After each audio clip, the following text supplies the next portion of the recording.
Howdy and welcome back to the channel. I'm going to be doing a build on this F-100C Super Sabre. This is the 1987 issue of the kit that was just reviewed, and it looks pretty similar. Construction-wise, looks pretty similar. Steps. Really, there's not much to it, so I don't know if they can change it too much. We do have color call-outs. I'm going to go off of what they got on here. And the kit decals look like they're pretty good, although, you know, this is a 1987 kit, so there's a possibility these could fall apart. Hopefully these will do better than the ones that I had in that monogram reissue. There's our canopy, and again, this is a sealed kit, but appears to be the same mold. So it looks like there's a little bit more flash on it. I'll have to probably do a lot of cleanup on it, but it does have all the molded marking spots. So in the event that these decals don't work, I may be able to just hand paint the markings on here. So either way, we're going to end up with a finished model with this. And so otherwise, everything else appears to be pretty much identical to the old one.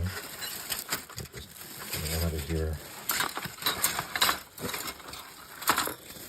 See if we got any warping on the bottom wing like we did on the other one. Now this one looks pretty straight. But there's a lot more flash. So tell these this mold is getting pretty tired by the time they were making this. This is what, about 30 years plus by the time this kit's being issued. So it's definitely getting tired, but still molded in the silver. So I am going to leave this in the bare plastic. Again, kind of do like what I did with the previous build of the Trojan, and kind of build this like I would have built it if I got this kit in 1956. Does look like there's some warpage on this wing here, so that might pose a challenge. And I think I've got some room up here. Probably, yeah, a little bit of room to put some nose weights in there so we don't have a tail dragger. Be a little more careful when I'm doing it this time, so I don't have the same problems that we did with the Trojan. But yeah, so this should be a fun build. So let's get started on it. Okay, so we got the parts cut off the tree. Had to do quite a bit of cleanup. There's a lot of flash on there. There's also a lot of these edges have these sharp edges to them. I don't know if you can quite see it. Left one on here. But it's really annoying because you gotta try to trim it off without like digging into the actual surface that you want to keep. But it's causing a lot of fit issues in here. And something else that happens too with these repops is they get these other almost like ejector pin marks on these edges as well too. You got to trim off all of that. So it's a bit of a challenge getting this thing cleaned up to the way that it's going to be able to fit. I did glue in a weight in the nose, test fitted everything, and it looks like it's going to be okay. Got the pilot out, a real heavy seam line going down the middle of this whole thing, so I tried to clean that up as much as I could, again without digging too much into the plastic itself.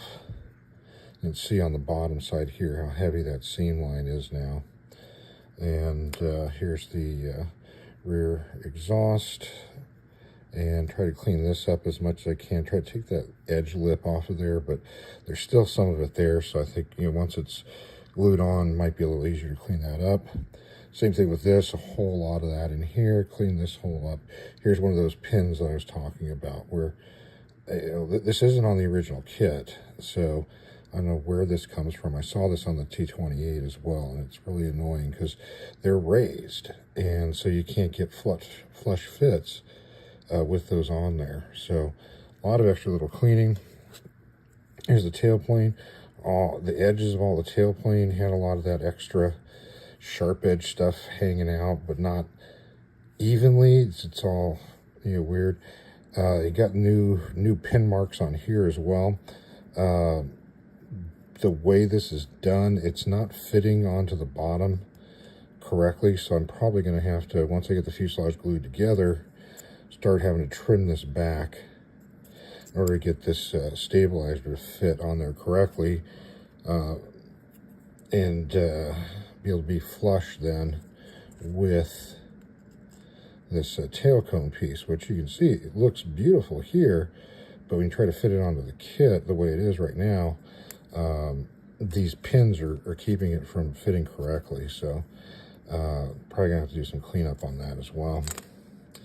So I'm going to paint the nose cones, as that's going to be red, and then get the pilot going, and I'll probably paint the pedals on the exhaust here, and then get some stuff assembled here. Okay, so we have fuselage together, got the nose on there, paint that separately. I'm going to paint the inside, the gunmetal as well, and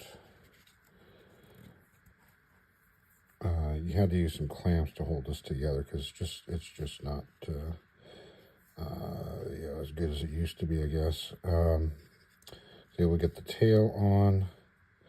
Had to cut that piece off in order to get the tail to fit nice on there, and got the tail cone on there.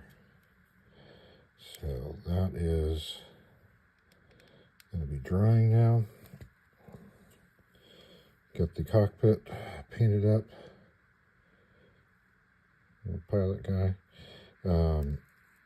I decided to wait to put it in until a little later because it does just drop in. So that's what it looked like when he's inside there. Paint the inside green just to give it a little something. And I did stick a weight inside the nose. And so hopefully that'll be enough to let it sit. Looking at the landing gear though, I cleaned these up already a little bit, but these are really spindly, so I don't even know if it's going to be able to hold the weight. But just so much cleaning up to do on this stuff. Started cleaning up the wings, so I think these are pretty much about as good as I can get with them. The fit is you know, the points at which they connect to each other are just not the best in the world, but it's I don't know, it's just really hard to get stuff connected correctly on here now. So I'm going to do my best with this. This top piece is warped, so I'm going to have to use a clamp on this again to hold this down. And there's our other wing over there. And then we got a bunch of ordnance to try to clean up. And looking at this one, it looks like the landing gear, they modified this kit at some point, whereas before you had to use the knife to heat up and melt the axle. But now they've got a hub on here to just glue on, so you won't have any movable wheels anymore, which is fine. You know, it's not like this is a, you know, like a monogram kit that you can play around with an awful lot. This is just going to be a static sitter. So that's where we're at right now. And I think wings are going to be next here, so that will be coming up. Okay, so I got the wings together. Wasn't as bad as I thought it was going to be. It held together pretty good. Fortunately, the one wing that had the warp in it, these the plastic is soft and the wings are pretty thin, so that warp ended up pulling the bottom wing up,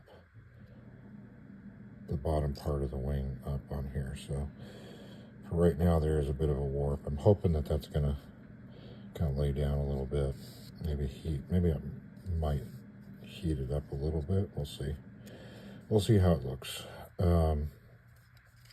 But the tails on here, everything's kind of dried up on this. So do a little bit of test fitting, and the fit's a little off again as well. The fuselage is a little bit narrower than it needs to be right there. So it takes some jimmying to get this thing in here. And so it's just, just temperamental stuff. But it does eventually get in there. So once it's glued, I'm gonna have to hold this for a while for the glue to set. But once it's done, in there, the seam line's not too terrible. Especially across the top of the wing that you're going to see underneath. It's going to be kind of off, it looks like. But this type of a kit, you're not really going to be looking at the bottom. You're just kind of sitting on the desk kind of thing. So it does get a pretty good closed seam on the top there. So that should come out pretty good. So that'll be next. And then start working on the ordnance and the landing gear to go on. All right, so we've got wings on, seams tightened up a little bit. Got this low seam in here, low no seam here. Fortunately, that compromises the bottom to get that to fit right, but that's not a big deal. Get the inside here painted. Got our nose on. The inside of the nose is painted up. Painted the anti-glare panel up here. So pretty much the aircraft is done. Got our pilot figure here ready to go inside. Assembled the drop tanks. A pair of those. Got our other ordnance and painted in olive drab. And did the gear in silver, inside of the doors. So I think what we're going to do is I'm going to put decals on now before I start putting all these other parts on. So that way I'm not trying to get around things. In fact, some of the things go through the decals, it looks like. So we'll put those on next, and getting close to finishing it up here. Okay, well, we got the decals down. A little challenging, not the easiest ones in the world. Did not use any microsol or microset, which probably would have been helpful with these, especially since they were going down over the engraved lines. But yeah, as I said earlier, I'm trying to replicate as if I was a 8-year-old in 1958 making this kit. So they went down okay. At least they didn't disintegrate like the last set of decals that we had. So I'm going to trim up a little bit of the excess here, and then it's time for final assembly. So we're just about done here. All right, well, there we go. We got everything finished up on it. Not the bestest build in the world, but yeah, it's quick and fun. So we got all the markings on. Some of them are kind of, especially this USAF is coming up a little bit. One of the insignias broke off at some point. And so these decals are having a little difficult time laying down. Probably gonna have to put some water on them. I'm probably gonna shoot a seal on this. I got the canopy on there as best I could. Kind of a crappy job painting the frame because there is no frame to paint on there. And then we got our weapons load on the bottom. So overall, bit of a challenge, not the cleanest, easiest kit to put together. But there you go. So this is what this Revell 1/70th scale, original 1956 mold. This particular one is sometime in the late 80s. 87 is when it was first, this particular issuing first came out. Decals look like they were dated 88, so sometime after that. Well, thanks for watching, and have yourselves a great rest of your day.